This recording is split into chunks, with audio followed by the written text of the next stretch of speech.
Hello पिला माने study room YouTube channel को पुणी थे तुमको स्वागत।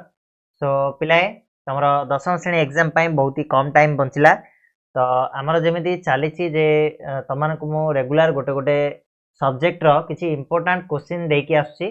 तो आज आम गोटे सब्जेक्टर इंपोर्टाट क्वेश्चन नहीं आसचे जोटा कि रही तुम जियोग्राफी बा भूगोलर किसी लॉन्ग टाइप क्वेश्चन जोटा कि तुम एग्जाम दृष्टि बहुत ही इंपोर्टाट रहिबो से क्वेश्चन गुड़ा नहीं आसी जदि एति क्वेश्चन को तुम प्राक्ट करके जाऊच ताले पूरा बही कवर कर दौच बोली भावी नब। ठीक अच्छे ताले स्टार्ट करवा वीडियो को ता पूर्व चैनल नुआ अच्छ ताले सब्सक्राइब कर नब बेल नोटिफिकेशन को ऑन करके ऑल रे क्लिक कर नब। मन रख इंपोर्टाट क्वेश्चन ता माने नुह जे यही क्वेश्चन ही आसबार ग्यारंटेड रहिबो।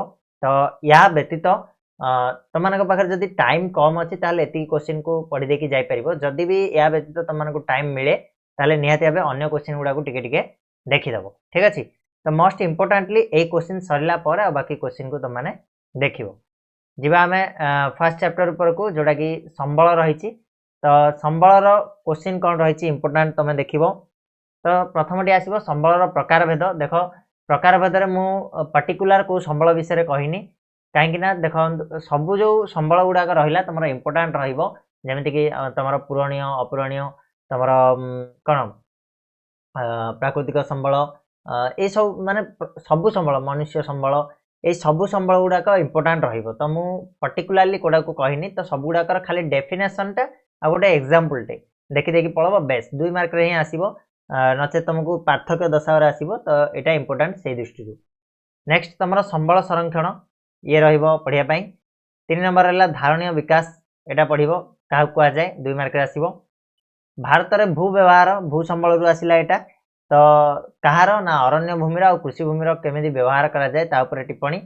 नेक्स्ट तुम भू संबलर प्रकार भेद पचार सब गुड़ा को देखा पड़ो भू संबलर जिते सब प्रकार रही सब देखी नब। तापर मृत्तिका गठन नियामक जो मृत्तिका संबल रु आसिला तुम।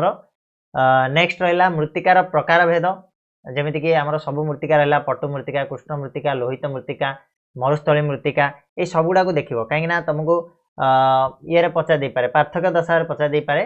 तो या सज माने भल से टिके देखी नब 2टा लाखे बिट लिख बेसी किसी लिखा दरकार नहीं। 3 तुम रहा नेक्स्ट मृत्तिका संरक्षण वेरी वेरी इंपोर्टाट। मृत्तिका संरक्षण गोटे मृत्तिकार प्रकार भेद गोटे जोटा कि तुम पार्थक्य दशा आसो ना टिप्पणी लेख बोली आसो। ठीक अच्छे तापर नेक्स्ट जी आम 2 नंबर चैप्टर को जैव संबल। जैव संबल किसी इंपोर्टाट क्वेश्चन भीतर रहा अरण्य संबल संरक्षण। 2 नंबर रहा अरण्यर प्रकार भेद जमी तुम सबुड़ा अरण्य गुड़ा गोटे हूँ चिरहरित अरण्य तुम रहा पन्नमर्ची अरण्य रहा जुआरिया अरण्य रहा ग्लूम अरण्य और पार्वत्य अरण्य यही भितर जेकोसी गोटे तुमको पचारि पारे ना पार्थक्य दशा पचार दे पार। तो मु कहि सबुड़ा को टिके आखि बुलेकी चाहिए। नेक्स्ट तुम जैव विविधता पचारि पार आउ वन्यप्राणी संरक्षण। ठीक अच्छे तो यही 4टा को पढ़ी देकी जीव बास आउ किसी दरकार नहीं यार। नेक्स्ट आम जा जल संबल को जल संबल तुमको 4टा क्वेश्चन मुझे प्रथम टी हूँ जल एक असरती संबल कारण दर्शाओ ए भर तुमको 4 मार्क 3 मार्क और 2 मार्क सब गुड़ाकर क्वेश्चन तुमको पॉसिबिलिटीज दौची। 2 नंबर जी जलाभाव कौन और केउ कारण गुड़िक एपाई दायी एटा को पढ़ाई पड़ो। नेक्स्ट तुम रहा बहुमुखी नदीबंध योजनार उपकारिता और अपकारिता संबंध में गोटे तुलनात्मक संक्षिप्त विवरणी। ठीक अच्छे आ नेक्स्ट रहा 4 नंबर पारंपरिक वृष्टि जल अमल पद्धति आधुनिकरण जल संरक्षण और संग्रहर किपर उपयोगी होटा लिखापी पड़ो। तो जल संबल ये 4टा पढ़ले बेस आउ किसी दरकार नहीं। नेक्स्ट तुम रहा खनिज संबल कथा आसवा। खनिज संबल में प्रथम इंपोर्टाट जो कहि खनिज संरक्षण आवश्यकता उपाय संबंध आलोचना। द्वितीय हूँ भारत में लुहापथर आवंटन। 3 नंबर खनिज पदार्थ सृष्टि होगा प्रणाली वर्णना कर।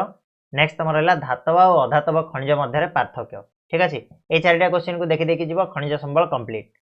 नेक्स्ट जी आम शक्ति संबल उपर को पूर्व कहीदेवी जे जदि तुमने पीडीएफ को डाउनलोड करने चाहूच ताले ये जो वेबसाइट तुमने देखिपार www.odiastudyroom.in या विजिट कर बा गूगल रे सर्च कर या लिखिकी आसीज वेबसाइट से तुमको पीडीएफ टी मिल जाव। तो शक्ति संबल देखा 4टा क्वेश्चन कौन रहा पारंपरिक और अणपारंपरिक शक्ति मध्य पार्थक्य जल विद्युत शक्ति तापज विद्युत शक्ति मध्य पार्थक्य बा टिप्पणी पचारि पार। भारत में प्राकृतिक गैस वितरण पचारि पार और जुआर शक्ति भूतापज शक्ति मध्य पार्थक्य। ठीक अच्छे एगुड़ा रहा मेन किसी क्वेश्चन। नेक्स्ट कृषि उपर को आसीबा कृषि रे मु कहबी स्थानांतरित कृषि को बहुत भलो से पढ़ी नियो काहे ना जदी भी लॉन्ग टाइप न आसुची ताले बिट क्वेश्चन रे तमन को मार्क मिल जिवो ठीक है निहाती तो एथरु गोटे क्वेश्चन रही छी ठीक है 1 मार्क हो किबा 2 मार्क हो किबा 3 मार्क हो नेक्स्ट रहला तमरो भारत रा आखु चाष हो नले कपा चाष चाहा चाष धान चाष भी टिके देखि नबो ठीक है ए चारटा रु जे कोनसे गोटे पचारि परिबो तो तापरे केते वृष्टिपात होउची को अंचल रे होउची को राज्य रे होउची ए जिंस गुडा खाली देखिबार आ किछि नै पढ़े बहुत बढ़िया भाव कृषि पाठटा तार माने वीडियो रही आम चैनल रे ठीक अच्छे 3 नंबर रे पार्थक्य दशा रे टिके शुष्क कृषि और आर्द्र कृषि को नजर पकेब रबी फसल खरीफ फसल और सघन कृषि व्यापक कृषि या भी तुम देखिपार रोपण कृषि रही देख नब ठीक बोले नेक्स्ट बा तुम जो विनिर्माण उद्योग बोली गोटे चैप्टर रही तुमको किसी क्वेश्चन देती गोटे भारत अर्थव्यवस्था शिल्प क्षेत्र में अवदान 2 नंबर है आकार आधार में शिल्पर विभागीकरण संबंध में विवरणी 3 नंबर रे तुमको पार्थक्य दशा किसी देती कुटीर शिल्प और क्षुद्र शिल्प कृषि भित्तिक शिल्प और जंगल भित्तिक शिल्प राष्ट्रायत्त शिल्प और घर शिल्प ए भीतर तुमको पार्थक्य आसीपार ठीक अच्छे ये देख नब नेक्स्ट आम जा परिवहन जोगाजोग और वाणिज्य जो चैप्टर रही तुम सीमांत सड़क संस्था संबंध में विवरणी भारतीय रेलपथ संबंध वर्णना आ पार्थक्य दशा किसी क्वेश्चन रही जोटा कि तुम परिवहन और जोगाजोग वेरी वेरी इंपोर्टाट आ ब्रॉड गेज मीटर गेज बहुत थर पचार वर्ष पचार चांसेस रोचे ए देख नब ठीक नेक्स्ट कहला जलवायु जनित विपत्ति और परिचालना ठीक अच्छे तो जलवायु जनित विपत्ति और परिचालना तो यहाँ तुम पे इतिहास चैप्टरटा तो ये भूल से टाइप हो जाए तो यहाँ इतिहास मुझे नथिली ना तो ये तुम नहीं लिखि पढ़ी पार इतिहास ठीक अच्छे जो चैप्टरटा रही जलवायु जनित विपत्ति और परिचालना नेक्स्ट आम जा अर्थनैतिक विकास उपर को जोटा कि अर्थनीतिर चैप्टरटी ये तुमको किसी पार्थक्य दशा मुझे मुंड पिछा आय जातीय आय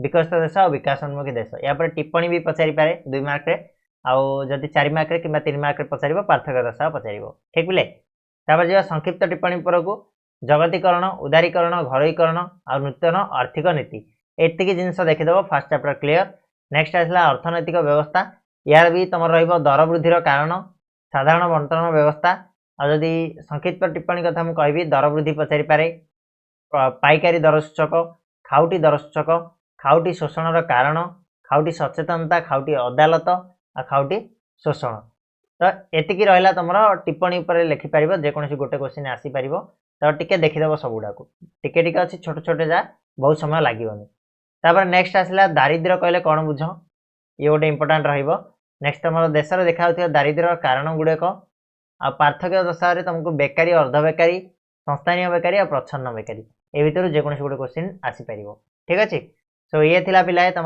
किसी इंपोर्टाट क्वेश्चन जियोग्राफी बा भूगोल 10वीं श्रेणी बोर्ड परीक्षा आशा करछि वीडियोटी निहाती भावे तुमको पसंद आसथिबो जहाँ भी क्वेश्चन कहली सबगुड़ाक एबे ठारू तुम माने निज खातार टिपि नब नचेत पीडीएफ डाउनलोड करने चाहूले एठी विजिट कर www.odiastudyroom.in जोटा कि तुम गूगल क्रोम रे जाकि सर्च कर पलै आसो से पीडीएफ मिल पीडीएफ को डाउनलोड कर ठीक अच्छे बोले तो रहा पुणी नेक्स्ट वीडियो मिसिबा से जाए धन्यवाद।